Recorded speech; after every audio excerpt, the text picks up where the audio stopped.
નમસ્કાર વિદ્યાર્થી મિત્રો, અર્થશાસ્ત્ર ધોરણ 12ની અંદર ચોથું પ્રકરણ બેન્કિંગ અને નાણાકીય નીતિ જેની આપણે ચર્ચા કરી રહ્યા છીએ. અગાઉના લેક્ચરની અંદર વેપારી બેંક વિશે આપણે વાત કરેલી. વેપારી બેંકના કાર્યો, મુખ્ય કાર્યો અને ગૌણ કાર્યો એની ચર્ચા કરી અને છેલ્લે ભારતમાં વેપારી બેંકનું અસ્તિત્વ એવી રીતે અને હાલ વેપારી બેંક કે જેને આપણે શેડ્યુલ બેંક આરબીઆઈની બીજી અનુસૂચિ મુજબ સ્થપાયેલી બેંકોની આપણે ચર્ચા કરી. બેંકના બે પ્રકારોની આપણે વાત પણ કરેલી કે વેપારી બેંક અથવા વાણિજ્યક બેંક અને બીજી બેંક એટલે મધ્યસ્થ બેંક. તો હવે આપણે વેપારી બેંકની ચર્ચા કરી તો મધ્યસ્થ બેંકની ચર્ચા આપણે હવે પછી કરીશું. મધ્યસ્થ બેંક એટલે શું અને એના કાર્યો શું છે? દરેક દેશને પોતાની એક મધ્યસ્થ બેંક હોય છે. દાખલા તરીકે ભારત, તો ભારતની મધ્યસ્થ bank RBI, reserve bank of India, એનું પૂરું નામ છે રિઝર્વ બેંક ઓફ ઇન્ડિયા. એ ભારતની મધ્યસ્થ બેંક છે.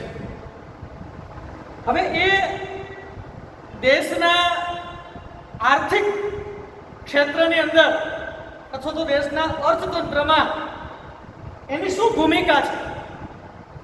જેમ વેપારી બેંકના આપણે કાર્યો અને એની ભૂમિકાની ચર્ચા કરી એમ મધ્યસ્થ બેંક શું કરે છે? તો પહેલા આપણે મધ્યસ્થ બેંકનો પરિચય મેળવીએ.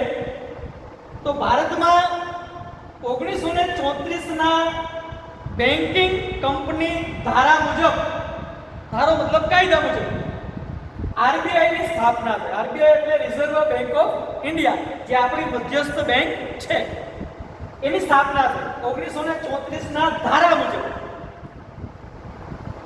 જે બેન્કિંગ એક્ટ ઘડાયો, જે કાયદો બન્યો, એ 1934માં. પછી સ્થાપના ક્યારે થઈ? તો કે એ આરબીઆઈની સ્થાપના 1/4/1935માં, એટલે કે 1935ના વર્ષમાં 1 એપ્રિલે આ આરબીઆઈની સ્થાપના થઈ 5 કરોડના ખાનગી મૂડીરોકાણથી. એટલે કે આરબીઆઈની જ્યારે સ્થાપના થઈ ત્યારે એ ખાનગી બેંક હતી. 5 કરોડ રૂપિયાનું મૂડીરોકાણ કરી, એટલે કે 5 કરોડ રૂપિયા રોકી અને આ બેંક શરૂ કરવામાં આવી ખાનગી રીતે. હવે એ 1/1/1949 એટલે કે 1949માં 1 જાન્યુઆરીએ આ બેંકનું રાષ્ટ્રીયકરણ કર્યું. રાષ્ટ્રીયકરણ મતલબ સરકારે આ બેંકને પોતાના હસ્તક લઈ લીધી, પોતાની પાસે લઈ લીધી અને એના ઉપર સરકારનો કંટ્રોલ, સરકારે એનું સંચાલન છે, સરકારે એના ઉપર પોતાનો કાબુ છે એ મેળવ્યો. એટલે રાષ્ટ્રીયકરણ કરવામાં આવ્યું આ બેંક અને પછી એને સર્વોચ્ચ બેંક બનાવી. એટલે કે દેશની સર્વોચ્ચ બેંક, સૌથી મોટી બેંક બનાવવામાં આવી. અને દેશના અર્થતંત્રમાં જે નાણાકીય નીતિ છે, નાણાકીય નીતિનો મતલબ નાણાંની માંગ, નાણાંનો પુરવઠો, એ જે બજારની અંદર લાવવો, બજારમાંથી ખેંચવો, ટૂંકમાં નાણાંનું સંચાલન, નાણાંનું નિયમન, નાણાં ઉપર કંટ્રોલ. કેમ કે કોઈ પણ દેશ છે એનું અર્થતંત્ર છે, એમાં નાણાંનું સૌથી વધુ મહત્વ છે. નાણાં દ્વારા જ અર્થતંત્ર છે એ ચાલે છે. આપણે આગળ ત્રીજા પ્રકરણની અંદર નાણાંનું મહત્વ, નાણાંનો ઉદ્ભવ, એનો વિકાસ અને નાણાંના કાર્યો આપણે જોયા કે નાણાં દ્વારા જન સમુદાય પોતાની જરૂરિયાત છે એ પૂરી કરે છે, ત્યારે નાણાં બજારની અંદર લોકોની જરૂરિયાત સંતોષવા માટેનું સૌથી મહત્વનું માધ્યમ બન્યું છે. એટલે દેશમાં નાણાંની માંગ અને નાણાંનો પુરવઠો એનું સંચાલન કરવું એ ખૂબ મહત્વનું છે. એટલે દેશની નાણાકીય નીતિ ઘડવાનું કામ આ આરબીઆઈ પણ કરે છે. સરકાર સાથે મળી સરકારને માર્ગદર્શન આપી અને નાણાકીય નીતિ, આમ તો ખરેખર નાણાકીય નીતિ સરકાર કરે, પણ એને માર્ગદર્શન આપવાનું કામ છે એ આરબીઆઈ છે કરે છે. એટલે કે કેટલીક બાબતો છે એ આરબીઆઈ પોતે પણ નાણાકીય નીતિ છે કરે છે. હવે મધ્યસ્થ બેંકનો મતલબ શું? તો કે આરપી કેન્ટ નામના અર્થશાસ્ત્રના મત મુજબ જેને દેશના સામાન્ય હિત માટે, મધ્યસ્થ બેંક એટલે શું? તો કે જેને દેશના સામાન્ય હિત માટે અર્થતંત્રમાં નાણાંના જથ્થાના વિતરણ અને સંકોચનની જવાબદારી સોંપવામાં આવી હોય તેને મધ્યસ્થ બેંક કહે છે. એટલે કે આરપી કેન્ટ એમ કે છે, આ વ્યાખ્યા છે એનો સામાન્ય અર્થ એમ થાય કે આરપી કેન્ટના મત મુજબ એવી સંસ્થા છે, મધ્યસ્થ બેંક એ એવી સંસ્થા છે કે જેને લોકોના હિત માટે, સામાન્ય હિત માટે જે નાણાંનો જથ્થો બજારમાં લાવવો અને બજારમાંથી ખેંચી લેવો. લાવવો મતલબ વિતરણ. સરકાર છે કે નાણું બજારમાં લોકો સુધી પહોંચાડવા માટે એનું વિતરણ બધા લોકો સુધી પહોંચે, અને સંકોચન એટલે નાણું ખેંચવું, જરૂર પડે ત્યારે નાણું બજારમાંથી ઉઠાવી લેવું, ખેંચી લેવું, અને જરૂર પડે ત્યારે નાણું બજારમાં નાણાંના પુરવઠાને વહેતો કરવો, એટલે કે એને મૂકવો, છોડવો, જેથી કરીને લોકોની પાસે નાણું આવે. આ જે કામ છે, આ જે જવાબદારી છે એ અદા કરતી સંસ્થા એટલે મધ્યસ્થ બેંક. ખૂબ મહત્વની ભૂમિકા જો કોઈની દેશના અર્થતંત્રમાં હોય તો એ મધ્યસ્થ બેંક છે. ફરીથી કહું, મધ્યસ્થ બેંક એ એક જ બેંક છે અને એની કોઈ શાખાઓ આમ જનતા માટે, લોકો માટે નથી હોતી. પણ મધ્યસ્થ બેંક એ લોકોના હિત માટે કામ કરતી બીજી ઘણી બધી બેંકો, એટલે કે જેટલી બેંકો દેશની અંદર કાર્ય કરે છે એના ઉપર નિયંત્રણ, નિયમન, અંકુશ રાખવાનું કામ છે, એનું સંચાલન કરવાનું કામ છે એ મધ્યસ્થ બેંકનું છે. હવે આપણે એના કાર્યો જોઈએ એટલે આપણને એની થોડી વિસ્તૃત સમજ મળશે. મધ્યસ્થ બેંકના કાર્યો, આમ તો બે પ્રકારના કાર્યો છે, નાણાકીય કાર્યો અને બિન નાણાકીય કાર્યો. નાણાકીય કાર્યો એટલે મધ્યસ્થ બેંક નાણાંને લગતા જે કામ કરે છે એ, અને બિન નાણાકીય કાર્યો એટલે નાણાં સિવાયના કાર્યો, જે કાર્યોમાં નાણું નથી પણ કેટલીક એવી બાબતો છે કે જેનાથી દેશના અર્થતંત્રને ખૂબ મોટો લાભ થાય.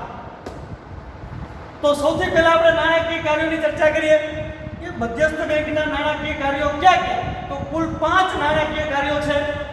ચલણ બહાર પાડવાનું કાર્ય, બેંકોની બેંક અને અંતિમ સહાયક તરીકેનું કાર્ય, શાખ નિયમનની કામગીરી અને વિદેશી હુંડિયામણની જાળવણી, એટલે સરકારની બેંક તરીકે.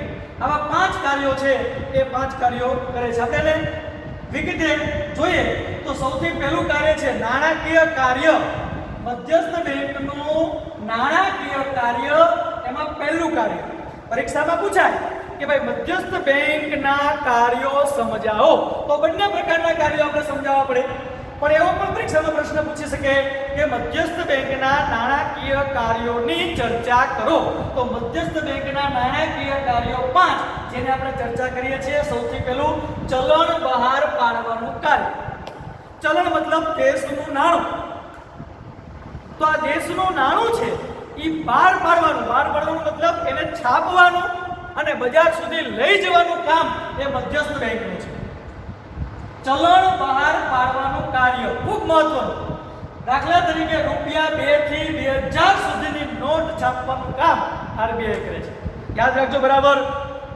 સ્પર્ધાત્મક પરીક્ષાઓની અંદર પણ આ પ્રશ્નો પૂછાય છે અને અત્યારે પણ આપણે સમજવા માટે ખૂબ જરૂરી છે કે આજે જે ભારતીય નાણું જે છે, કાગદી નાણું અને સિક્કા નાણું, ધાતુનું નાણું. આ બંને પ્રકારના નાણાંનું અસ્તિત્વ આજે આપણે છે. કાગદી નાણું મતલબ કાગળનું નાણું 1 રૂપિયાથી માંડી અને 2000 રૂપિયાની નોટ બજારમાં ફરે છે. અને સિક્કાઓની વાત કરીએ તો આપણે 1 રૂપિયાના સિક્કાથી શરૂ કરી, આમ તો એનાથી નીચેની કક્ષાના સિક્કાઓ પણ હતા, હજી છે, પણ વધારેમાં વધારે વ્યવહાર આપણે 1 રૂપિયાના સિક્કાથી શરૂ કરી અને 10 રૂપિયાના સિક્કા સુધી આપણી નજર સમક્ષ આવેલા હોય. તો અહીંયા આપણે એ જે નાણું છે એની અંદર 2 રૂપિયાથી 2000 રૂપિયા સુધીની નોટ એટલે કે કાગળની નોટ એ છાપવાની જવાબદારી આરબીઆઈની છે, મધ્યસ્થ બેંકની છે. કોની છે? 2 રૂપિયાથી 2000 રૂપિયાની નોટ જે છાપે છે એ મધ્યસ્થ બેંક છાપે છે. તમે 2 રૂપિયાથી માંડીને 2000 રૂપિયાની નોટ સુધીમાં કોઈ પણ નોટ ઉપર તમે નીચે જોજો કે જે સાઇન છે, સહી છે, એ રિઝર્વ બેંક આરબીઆઈના ગવર્નરની હોય. રિઝર્વ બેંક ઓફ ઇન્ડિયાના ગવર્નરની સાઇન છે. તે સમયે નોટ છપાણી હોય એ સમયે જે ગવર્નર હોય એની સાઇન હોય. એનો મતલબ કે રિઝર્વ બેંક ઓફ ઇન્ડિયા એ છાપે છે. પણ હવે તમને બીજી નોલેજની વાત કરું કે સિક્કા અને 1 રૂપિયાની નોટ, બરાબર યાદ રાખજો, જે ધાતુના સિક્કાઓ છે અને 1 રૂપિયાની નોટ છે એ આરબીઆઈ છાપતી નથી, બનાવતી નથી, એ બનાવે છે ભારત સરકાર. તો તમને પ્રશ્ન થાય કે ભારત સરકારમાં મધ્યસ્થ બેંક નથી જ છે, પણ ભારત સરકારે મધ્યસ્થ બેંકને આ 2 રૂપિયાની 2 રૂપિયાથી માંડી અને 2000 રૂપિયા સુધીની નોટ છાપવાનું કામ આરબીઆઈને ભારત સરકારે સોંપ્યું છે. જ્યારે આ જે કામ છે 1 રૂપિયાની નોટ અને સિક્કાઓ એ ભારત સરકાર ખુદ કરે છે, એટલે કે એનું નાણાં મંત્રાલય છે એ છાપે છે, એ બનાવે છે. અને એટલા માટે તમે ક્યારેક જોજો 1 રૂપિયાની નોટની અંદર આરબીઆઈના ગવર્નરની સહી નહીં હોય, એમાં સહી હશે ભારતના નાણાં મંત્રાલયના નાણાં સચિવની, નાણાં મંત્રીની પણ નહીં, નાણાં સચિવ જે હોય એની સહી હશે. એટલે ઘણી વખત પરીક્ષાઓમાં, સ્પર્ધાત્મક પરીક્ષાઓમાં પણ આ પ્રશ્ન પૂછાય કે 1 રૂપિયાની નોટમાં કોની સહી હોય છે? તો આપણે ભૂલ કરી બેસીએ કે ભાઈ મધ્યસ્થ બેંક, પણ ખરેખર 1 રૂપિયાની નોટ મધ્યસ્થ બેંક છાપતી નથી, યાદ રાખજો. એટલે એમાં નાણાં સચિવની સહી હોય છે. તો આ સિક્કા 1 રૂપિયાની નોટ ભલે મધ્યસ્થ બેંક છાપતી નથી, બનાવતી નથી, પણ એનું વિતરણ કરવાનું, વહેંચણી કરવાનું, બજાર સુધી એને લઈ જવાનું કામ છે એ આરબીઆઈ કરે છે, મધ્યસ્થ બેંક કરે છે. બરાબર છે? એટલે પહેલું કાર્ય. બીજું કાર્ય, સરકારની બેંક તરીકે, જેમ આપણી બેંક છે એ કઈ છે? ગ્રાહકોની, લોકોની બેંક કઈ? તો કે વેપારી બેંક. પછી તમે એસબીઆઈ ની અંદર ખાતું ખોલાવો, બેંક ઓફ બરોડામાં ખાતું ખોલાવો, અથવા તો ખાનગી બેંક, એક્સિસ બેંક, એચડીએફસી બેંકમાં ખાતું ખોલાવો, એ આપણી બેંક છે. એમાં લોકોના ખાતાઓ ખોલી અને એમાં લોકોના નાણાં સ્વીકારવામાં આવે અને લોકોને નાણાં આપવામાં આવે. એ વેપારી બેંકનું કામ છે. પણ મધ્યસ્થ બેંક છે એ સરકારની બેંક છે, કે સામાન્ય લોકોની બેંક, સામાન્ય લોકો માટે જ કામ કરે છે. એ સૌથી મોટી બેંક છે, પણ સામાન્ય લોકોના નાણાં સ્વીકારતી નથી કે એને નાણાં આપતી નથી. એ સરકારની બેંક છે કે સરકારનું નાણું સ્વીકારે છે અને સરકારને જરૂર પડે ત્યારે નાણું આપે છે. સરકાર કોણ? તો આપણા દેશમાં 2 પ્રકારની સરકાર છે, કેન્દ્ર સરકાર અને રાજ્ય સરકાર. કેન્દ્ર સરકાર એટલે સમગ્ર દેશની સરકાર, ભારતની સરકાર, અને રાજ્ય સરકારો એટલે ભારતમાં જુદા જુદા રાજ્યોમાં સ્થપાયેલી સરકાર. તો કેન્દ્ર સરકાર અને રાજ્ય સરકારોની બેંક છે. એનું નાણું કેન્દ્ર પાસે, રાજ્ય સરકાર પાસે નાણું જે હોય એ આરબીઆઈ ની અંદર મૂકે અને આરબીઆઈ પાસેથી જોઈએ ત્યારે એ નાણું મેળવે. આ સરકારની બેંક એટલા માટે કહેવાય કે એ કેન્દ્ર અને રાજ્ય સરકારોનું નાણું છે સાચવે છે. તેના નાણાકીય એજન્ટ અને સલાહકાર તરીકેનું કામ. બીજી બાબત એ કે કેન્દ્ર સરકાર અને રાજ્ય સરકારના એ એજન્ટ તરીકે, નાણાકીય એજન્ટ તરીકે અને એના સલાહકાર તરીકે કામ કરે છે. એટલે કે જે સરકારને નાણાંની જરૂર પડે ત્યારે આપે, નાણાં માટે માર્ગદર્શન, નાણાકીય પ્રવાહ અથવા તો સરકારને નાણાંને લગતો કોઈ સમસ્યા, કોઈ પ્રશ્ન હોય તો એને સલાહ આપવાનું કામ મધ્યસ્થ બેંક કરે છે. આ બીજું કાર્ય થયું. ત્રીજું કાર્ય છે બેંકોની બેંક અને અંતિમ સહાય. જેમ સરકારની બેંક તો છે જ, પણ બેંકોની પણ બેંક છે, એટલે કે જે વેપારી બેંકો છે, જે સહકારી બેંકો છે, જે જાહેર અને ખાનગી બેંકો છે, જે લોકો માટેની બેંકો છે, એ બેંકની બેંક એટલે મધ્યસ્થ. એટલે કે એ બધી બેંકો છે એનું નાણું મધ્યસ્થ બેંકની અંદર હોય અને એ બેંકો છે એને જરૂર પડે ત્યારે સહાયક તરીકેની ભૂમિકા પણ ભજવે છે. પણ ક્યારે? અંતિમ સહાયક એટલે છેલ્લા સહાયક. જ્યારે વેપારી બેંકોને કોઈ નાણાંની કટોકટી વખતે જરૂર પડે નાણાંની, ત્યારે ઘણા બધા સ્ત્રોત નાણાં મેળવવાના વેપારી બેંકો પાસે હોય, એમાંથી એ નાણું મેળવે અને તો પણ જો નાણાંની કટોકટી એને ન દૂર થાય અને તો પણ નાણાંની જો જરૂર હોય તો એ વેપારી બેંકો મધ્યસ્થ બેંક પાસેથી નાણું મેળવે. એટલે અંતિમ સહાયક. શેડ્યુલ બેંકોની બેંક, શેડ્યુલ બેંકો એટલે જે મધ્યસ્થ બેંકના, આરબીઆઈના અથવા તો બેન્કિંગ કાયદા મુજબ જે બીજી અનુસૂચિની અંદર જે બેંકોનું લિસ્ટ છે, યાદી છે, એ એટલે શેડ્યુલ બેંક, જેની અંદર આપણે જોયું હતું આગળના લેક્ચરની અંદર વેપારી બેંક અને સહકારી બેંક. તો આ શેડ્યુલ બેંકોની આ બેંક છે. નિયમનકાર એટલે એનું નિયમન કરે છે, એનું સંચાલન, એનું અંકુશ, એના ઉપર નિયંત્રણ, એના ઉપર અંકુશ, એને નિયમસર એ બેંકો ચાલે એના માટેના નિયમો બનાવે છે અને એનો નિયમોનો અમલ કરાવે છે. એ કામ મધ્યસ્થ બેંક છે. રોકડ અનામત અને ધિરાણ અંગેની નીતિ, જે આપણે વેપારી બેંકના કાર્યોમાં ચોથું કાર્ય જોયું હતું, શાખ સર્જનની પ્રક્રિયા, અને એમાં આપણે વાત કરી હતી કે બેંકો શાખ સર્જન કરે છે એ રોકડ અનામતના પ્રમાણના આધારે કરે છે. તો આ રોકડ અનામતનું પ્રમાણ કોણ નક્કી કરે છે? રોકડ અનામતનું પ્રમાણ એટલે શું? તો કે વેપારી બેંકોને જે લોકોનું નાણું જે એની પાસે આવ્યું થાપણ સ્વરૂપે, એ તમામ થાપણો છે એનું એ ધિરાણ કરી શકતી નથી. એમાં આરબીઆઈએ નક્કી કરેલું રોકડ અનામતનું પ્રમાણ એને એની બેંકની અંદર રાખવું પડે છે. એટલે કે આરબીઆઈમાં રાખવું પડે છે.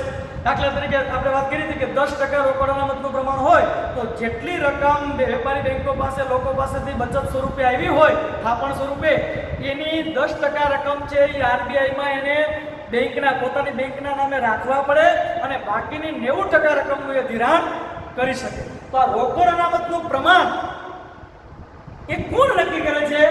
મધ્યસ્થ બેંક નક્કી કરે છે. કેટલું રાખવું એ મધ્યસ્થ બેંક નક્કી કરે છે. ધિરાણ અંગેની નીતિ, દરેક બેંકો, વેપારી બેંકો જરૂરિયાતના લોકોને ધિરાણ કરે છે, પણ કેવી રીતે ધિરાણ કરવું, વ્યાજનો દર કેટલો રાખવો, અથવા કેવી રીતે એની શરતો, નિયમો રાખવા, એ અંગેની જે નીતિ છે એ નીતિ ઘડવાનું કામ આરબીઆઈનું છે. અને એ નીતિ પ્રમાણે પછી વેપારી બેંકો ધિરાણની પ્રક્રિયા કરે છે. નાણાકીય કટોકટી સમયે સહાયક, મેં આગળ તમને અગાઉ વાત કરી એમ કે જ્યારે પણ વેપારી બેંકોને, શેડ્યુલ બેંકોને નાણાકીય કટોકટી ઊભી થાય ત્યારે મધ્યસ્થ બેંક એને નાણું આપે છે, સહાયક તરીકેની ભૂમિકા ભજવે છે. એટલે કે મધ્યસ્થ બેંક પાસેથી નાણું એ માંગી શકે છે અને એ મધ્યસ્થ બેંક પાસેથી નાણું માંગે ત્યારે મધ્યસ્થ બેંક એને નાણું આપે. જો નાણું આપે છે તો પણ એના ઉપર વ્યાજ મેળવે છે મધ્યસ્થ બેંક, વ્યાજ લે છે. કોઈ પ્રક્રિયા બેંકોની અંદર બેન્કિંગ સિસ્ટમમાં મફત થતી નથી. એનો એક ચોક્કસ વ્યાજનો દર હોય, એ દરે એ લે છે, જે આપણે આગળ જોશું, ભણશું કે એ દરને શું કહેવાય, એના વિશે આપણે ચર્ચા કરશું. ચોથું કાર્ય શાખ નિયમનની કામગીરી. શાખ નિયમન એટલે આપણે કીધું કે ભાઈ વેપારી બેંક છે એ શાખ સર્જનની પ્રક્રિયા કરે છે, પણ એને શાખ સર્જનની પ્રક્રિયા કેટલી કરવા દેવી, શાખ સર્જનની પ્રક્રિયા ઉપર અંકુશ રાખવો, એ કામ મધ્યસ્થ બેંકનું છે. એટલે કે શાખ સર્જનની પ્રવૃત્તિ અને નાણાંના પુરવઠાનું નિયમન એ મધ્યસ્થ બેંક કરે છે. બજારમાં કેટલું નાણું જવા દેવું અને બજારમાંથી કેટલું નાણું પાછું ખેંચવું, એ બધું જ કામ એ વેપારી બેંકો મારફતે કરે છે. આરબીઆઈ કોઈ પાસે નાણું ઉઘરાવા જતો નથી કે ચાલો હવે બજારમાંથી 500 અબજ રૂપિયા ખેંચી લેવા છે તો ઘરે ઘરે નીકળીને 500 અબજ રૂપિયા લઈ લેવા, એમ નથી. પણ આરબીઆઈ એવી નીતિ નક્કી કરે, એવા નિયમો બનાવે અને એવા વેપારી બેંક પાસે એ નિયમોનો અમલ કરાવે કે વેપારી બેંકના માધ્યમથી બજારમાંથી નાણું એ પાછું ખેંચી લે અને વેપારી બેંકના માધ્યમથી જ એ બજારની અંદર નાણું પાછું મોકલી દે. આ જે આરબીઆઈ છે એ કાર્ય કરે છે. એટલે કે નાણાંના પુરવઠાનું નિયમન અને નાણાકીય નીતિ એ નક્કી કરવાનું કામ આરબીઆઈનું છે.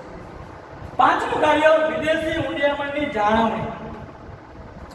આપણા દેશનો વેપાર બીજા દેશ સાથે, બીજા દેશનો વેપાર આપણા દેશ સાથે, એટલે એકબીજા દેશોનો વેપાર, આંતરરાષ્ટ્રીય વેપાર જેને કહેવાય, જેને કારણે વિદેશી હુંડિયામણ ભારતમાં આવતું હોય, આપણું હુંડિયામણ બીજા દેશમાં જતું હોય અને બીજા દેશનું હુંડિયામણ છે એને સાચવવું, એને જાળવવું. ફરી પાછી આપણે જ્યારે આયાત કરીએ તો આપણે એ દેશના હુંડિયામણમાં ચૂકવણી કરવી પડે.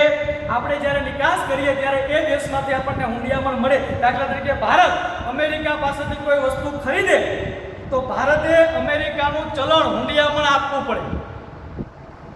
અને અમેરિકા જો ભારત પાસેથી કઈ વસ્તુ ખરીદે, એટલે કે ભારત અમેરિકાને નિકાસ કરે, તો અમેરિકા ભારતનું હુંડિયામણ છે એ ભારતને આપવું પડે. એટલે એને ભારતીય રૂપિયા મેળવવા માટે ડોલર આપીને રૂપિયામાં રૂપાંતરિત કરવું પડે.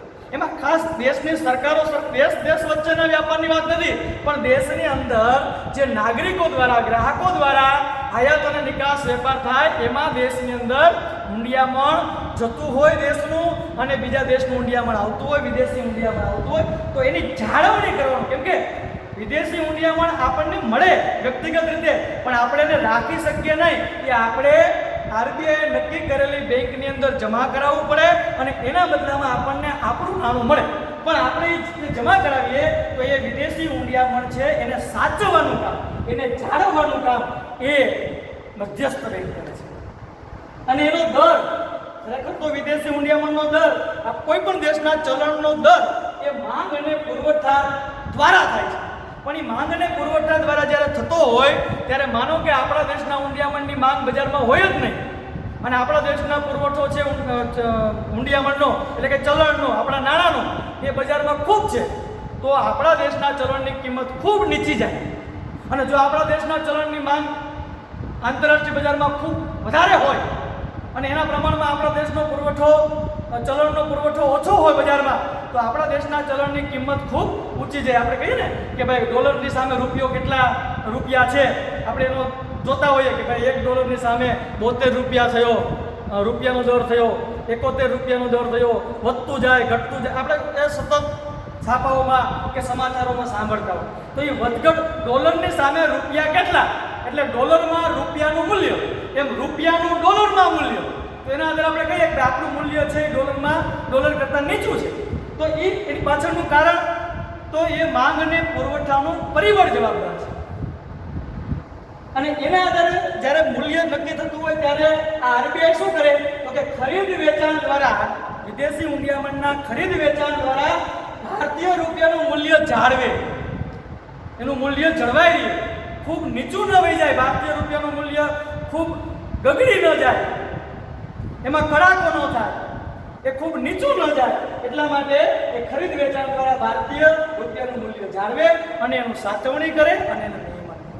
આ રીતે આ 5 કાર્યો છે મધ્યસ્થ બેંક, જે નાણાકીય કાર્યો છે, નાણાંને લગતા છે, એવી રીતે એ દેશના વિકાસ માટે, દેશના અર્થતંત્ર માટે કરે છે. હવે પછીના લેક્ચરની અંદર આપણે મધ્યસ્થ બેંકના બિન નાણાકીય કાર્યો વિશે જોશું.